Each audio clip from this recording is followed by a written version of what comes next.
My name is John Williams, a 30-year-old businessman. There's nothing special to note about me. I'm just working as an office clerk at a large wholesaler for alcohol. We don't have a store, but we do deliver beer and wine on credit to a wide variety of eateries, such as bars and izakayas. Each delivery person is in charge of a truck, and when morning comes, they load up barrels of beer and deliver to the stores they're in charge of.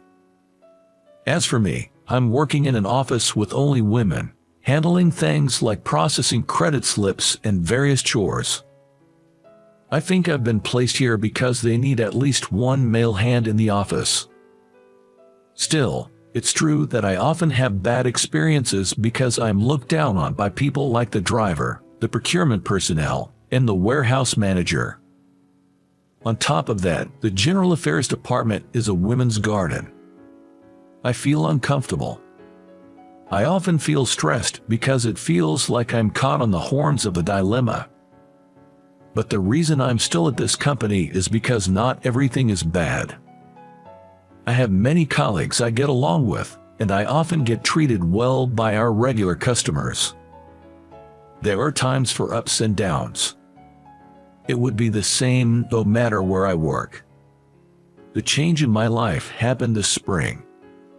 The cause was a new department manager who joined the company in the middle of the term. He was a tough guy with a background in finance, having served as a branch manager of a regional bank. He had a tendency to try to settle everything with numbers. The department manager was rough from the start. Perhaps he felt pressured to produce results because he was hired in the middle of the term. His demands on us were too high. Suddenly, the previously laid-back atmosphere in the office started to get tense. According to the section chief secretly told me, it seems that the director is suggesting personnel cuts to the president. Indeed, there have been fewer drinking parties recently, and opportunities for outside drinking have been lost. It's a big blow to our company, which delivers alcohol to restaurants. I knew that sales were sluggish. When I heard about this from the team leader, I had a bad feeling. This was because, as far as the director was concerned, my performance seemed to be at rock bottom, and I was well aware that he had me in his sights. Perhaps being the only man among the clerks might give the impression of being incompetent. I had the impression that I was doing a decent job, but the director didn't seem to recognize my efforts at all. In a month after the director took office, the discussions about reduction began. It started with soliciting voluntary retirees. Apparently, no one expressed a desire to leave. The director then prepared a list for the reduction. My name was at the top. He subtly applied pressure, saying, "It's not mandatory, but if you care about the company." Besides me, several delivery personnel and assistants were chosen. It seemed like an arbitrary selection on the director's part. The warehouse keeper's name was on the list, and he was outraged. And rightly so. If the warehouse keeper quit, the company would be thrown into chaos. Because no one else can find a single bottle of wine in the huge warehouse. The president didn't seem to like the list either, but he had difficulty expressing his opinion to the director, who was an elite from the banking world. Even those whose names were on the downsizing list didn't willingly apply to resign just because their names were there. The company atmosphere was like, let's ignore the list, but the director didn't like that. Salespeople aren't in the company during the day. During the day, the director's target was me, the only one left in the office.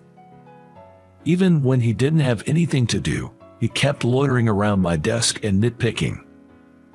I sincerely wished he would just stay cooped up in his office. Are you doing only that job every day? You have a tons of work because you're slow. The director would lean over my work and scold me in an unnecessarily loud voice. I guess he wanted everyone in the office to hear. Every day, the office atmosphere got worse because of his yelling. And the director blamed it on me. He said that the reason the employees' motivation isn't increasing is because I'm in the company. I was stunned to be told that being called incompetent and a burden to the company every day was really wearing me down. My stress was reaching its limit.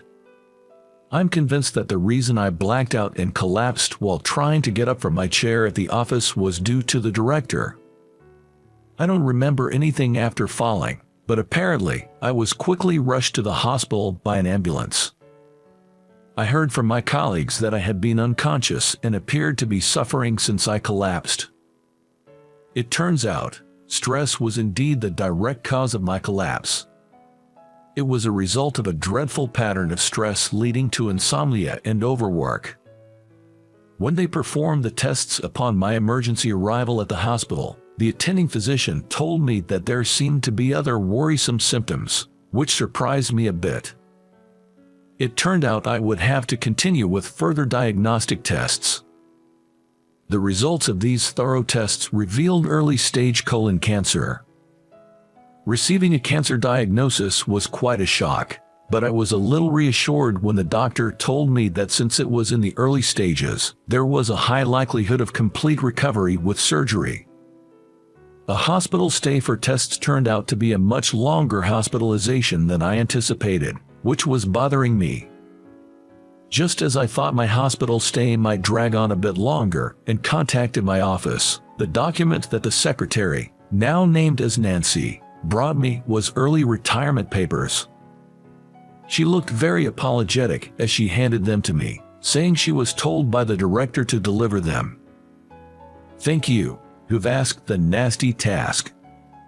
When I spoke to Nancy, who had brought the documents, she told me, "You should just ignore such papers."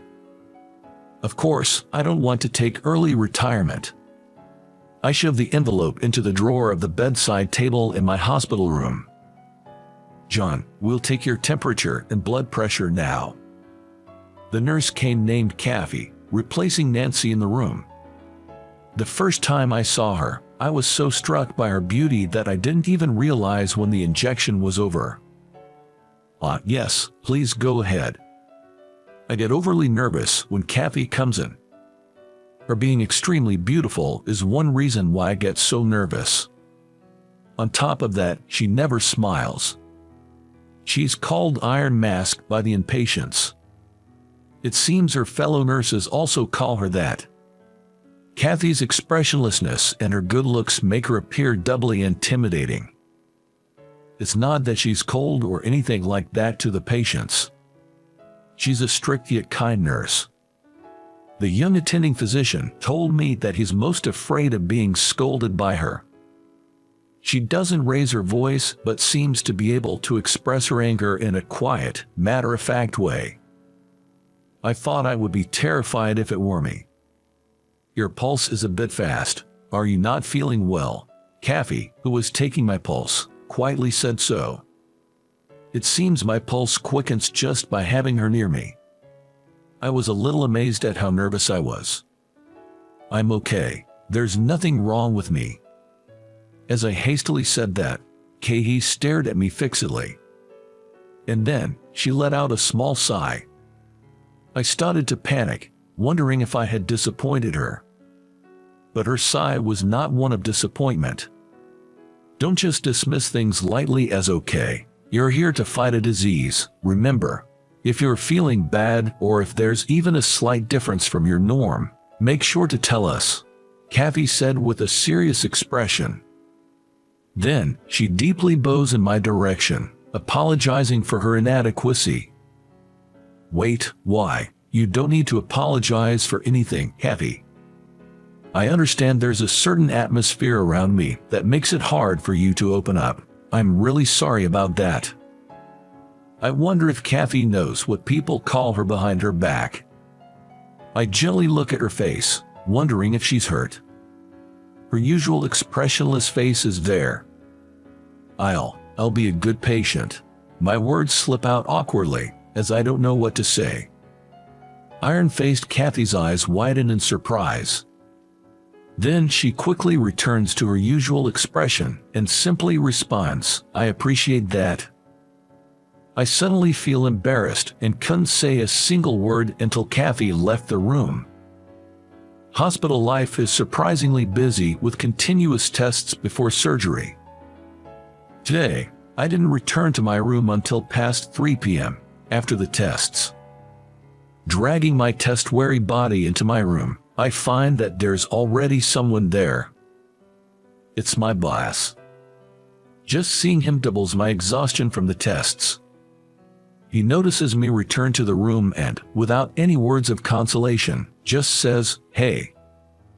I don't feel like responding, but he's still my boss, even if he's not the most pleasant. As an employee, I don't have much room to argue. Quietly, I just sat down on the edge of the bed. "I'm sorry for the inconvenience, Director." That's the unwritten rule for employees, I suppose. My apology was met with a condescending nod from the director.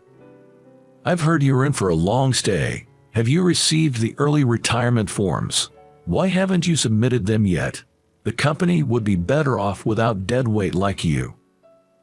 He spoke to me as though I were a child, which got under my skin. I must have let my irritation show. The director gave a nasty grin. He was trying to rile me up, I knew that, but his attitude was hard to stomach. "You came all this way to tell me that. I'm sorry for the trouble, but I have no intention of retiring early."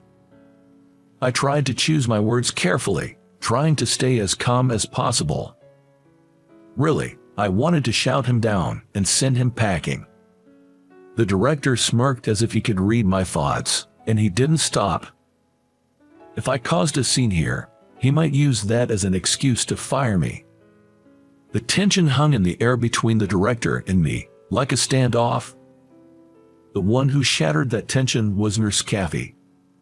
"Excuse me, I believe I asked you to call me with the nurse call button once you return from your tests. Have you forgotten?" The hospital room door burst open, and in strode Nurse Kathy, glancing back and forth between the director and me. "I'm sorry, but can you please leave the room?" Her voice was soft, but there was an undeniable authority in it. She shot the director a frosty stare, explaining, "He's tired from his tests." What a rude nurse. I'm this man's superior, and the director rose from his chair, glaring at Nurse Kathy. But she simply pointed to the door and repeated, "Please leave." "Boss, that doesn't matter here. This is a place where you follow the doctor's and nurse's instructions. You think being a boss works everywhere." The director's face turned beech red at that. It was like she'd called him out for flaunting his petty power. "How dare you? I'll remember your name." With a parting shot, the director stormed out of the room like he was running away. I listened to the receding footsteps, letting out a sigh of relief. "Would you like to lie down?" Kathy, as if nothing had happened, helps me to comfortably lay down. After laying down, all the exhaustion came to me. "Why don't you take a nap until it's time for dinner?" As she suggests this, she pulls the blanket up to my shoulders. I can't help but feel a little shy. "Thank you. That man, he's a bit of a problematic boss. I appreciate you sending him away." As Kathy is about to leave the room, I call out to her, and she slowly turns around. In her flat tone, she says, "It's my job." Right, but still, I wanted to say thank you. Upon hearing this, her hand, which was on the doorknob, stops. And slowly, she turns back towards me. Kathy looks at me with a strange expression. The moment I thought her feelings briefly showed on her face returns to its usual expressionless, iron mask. Without saying anything more, she leaves the room. Fortunately, the surgery was successful, and I continued my treatment towards recovery. My body was at its limit due to stress. Even after the surgery, I was told to rest properly. During my lengthy hospital stay, I set a goal for myself. That was to see Kathy's smile by the time I was discharged. I really wanted to see her smile. I also had a feeling that I wanted to grab her attention. Apparently, the director had visited the hospital several times after my surgery, but he never made it to my room. I was surprised to hear from another nurse that Kathy had turned him away every time. I was nothing but grateful to Kathy. I was attracted to her. All the strategies I came up with to see her smile ended in failure. Whether I prepared a horse mask or practiced magic tricks, everything was a bust. When I shared my Make Kathy Laugh project with other nurses, the news spread throughout the hospital. Getting advice from other patients, brainstorming strategies together, my hospital life quickly became more fulfilling. Yesterday, finally, a seemingly exasperated Kathy told me to focus on my treatment since I'm the patient. From then on, every time I try to make her laugh, I get scolded with the same line. One day, as my discharge date was approaching, I got an urgent call on my cell phone from my colleague, Laura. There had been a customer who was a regular complainer, making numerous complaints every day, causing work to be disrupted. Normally, I would be the one dealing with this customer. The complaints were usually about simple things like wrong order or late delivery, nothing too serious. But this time, it seemed the customer was extremely angry because they received a different product than the one they ordered. I understand the situation, but I'm in the hospital. If you can't handle it, just escalate it to upper management. Let them deal with all of it, I advised.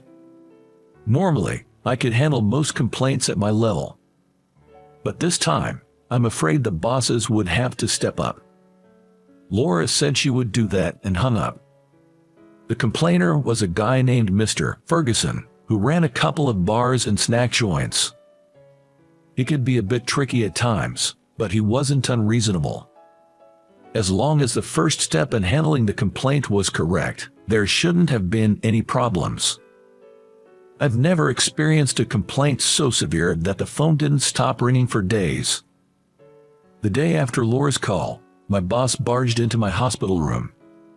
He burst past the nurses who were trying to stop him, giving me quite a surprise. "Director, what's going on?" His forehead was covered in sweat, and his usually crisp suit looked somewhat worn out. "You've been handling that complainer and smoothing things over. It's your responsibility. Contact him and sort this out, now." He tossed the company cell phone at me, which made me feel exasperated. I did not pick up the company cell phone, so the director kept yelling at me, saying that I should be grateful that a useless person like me could be of use. I was starting to worry about causing a disturbance in the hospital. Reluctantly, I picked up the company cell phone. "Is it you again? This is a hospital. Please, keep it down." Just as I was about to make the call, Kathy entered the room. The nurse who had initially tried to stop the boss had apparently fetched Kathy from another ward. She was stone cold, glaring at the director without flinching. With her imposing demeanor, the director was taken aback. "I'm giving this good-for-nothing some work. Don't meddle with company affairs. You're just a nurse." Just as the boss's tirade was coming to an end, Kathy swiftly grabbed the company cell phone from my hand. Then she shoved it into the director's chest pocket, rather forcefully. "From this moment, this room is off-limits to visitors. Why don't you go back and do your own job?" Kathy said as she pushed the boss out of the room and closed the door behind him. I heard a click as a sign was hung on the doorknob. It must be a no visitor sign. I could hear the director yelling outside the room. He made a ruckus for a while, but it seemed like he was escorted out by the security guards who came rushing. In the end, from what I heard from another nurse, he was even begging Nurse Kathy. I did feel a bit sorry for him, but I think it served as a good lesson for the director. Afterwards, it appears that the director got more complaints from a customer while handling a complaint. In the end, our regular client, Mr. Ferguson, said he would switch to another liquor store, effectively terminating his contract with us. It was a major blow to the company, and after a thorough investigation into the cause of the complaint, a revelation came to light. The director had rearranged the office on his own, and it seems a new and experienced worker had been put in charge of order reception. With no one to assist, the newbie was left to handle everything on their own. That's when the mistakes at the reception started piling up and caused the complaint. There are so many types of alcohol that you can't count them all. Without an experienced receptionist, it's difficult to understand specific wine brands. Normally, an experienced office worker would be assisting the newbie. But the director jumped the gun with the reorganization for cost-cutting, causing chaos throughout the office and the entire company. When the cause of the huge loss to the company was reported to the CEO, his reputation took a nosedive. Now he's been labeled as incompetent despite being an elite, and seems to be finding it hard to stay in the company. "What are you writing?" Kathy, who came to change my Ford drip, peered at my computer screen. "I'm writing my own know-how on dealing with complaints. The method varies depending on the customer. Now, that director seems to have been assigned to handle complaints. The director, while retaining his title, has been told to take the lead in handling complaints. A colleague told me that he's been tormented every day by troublesome complainants. I think it would be a plus for both the customers and the company if I could contribute to handling complaints in any way." "Are you going to aid the enemy?" I get slightly embarrassed as she tells me this with a somewhat unresolved look. I'd rather see a smile on your face than that shocked look. In the end, I never got to see a smile on Kathy's face during my hospital stay. After a hospital life of over a month, I finally reached the day of my discharge. The attending physician and nurses who took care of me in the ward see me off at the hospital entrance. I'm about to get emotional as I even receive a bouquet of flowers as a discharge celebration. Kathy is also here among the people seeing me off.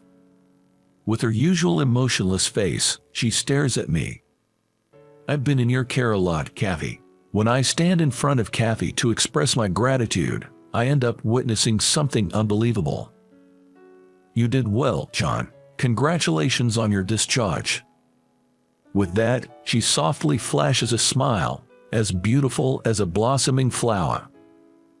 I'm about to drop the bouquet in my hands from the surprise. I thought to myself what a terrible woman she was at the end. After all the effort, she wouldn't smile at me, but at the moment we'd never see each other again, she shows me a smile. Memories of my hospitalization with her cross my mind one after another. Once I start to recall the fun moments, I can't hold back anymore. I burst into tears in reaction to her smile. Seeing this, the people sending me off start to roar with laughter. I'm so embarrassed. Unable to hold myself back, I crouch down on the spot. Well, do not cry like that. People who work hard deserve a little reward. This is just a bonus. Kathy whispers this while gently patting my crouched back.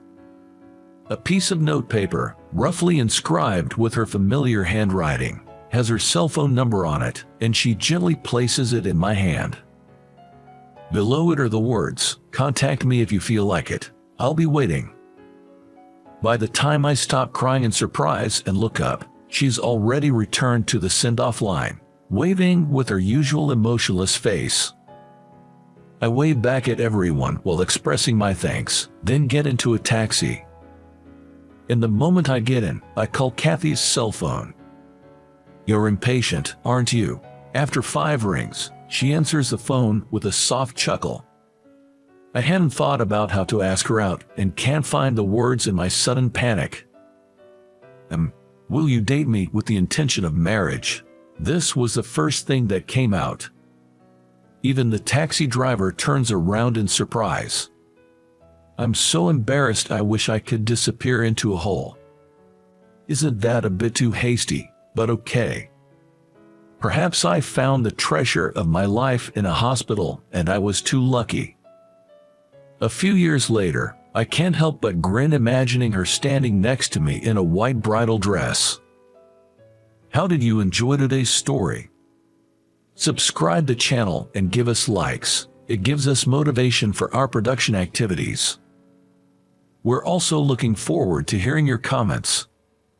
See you again in the next video.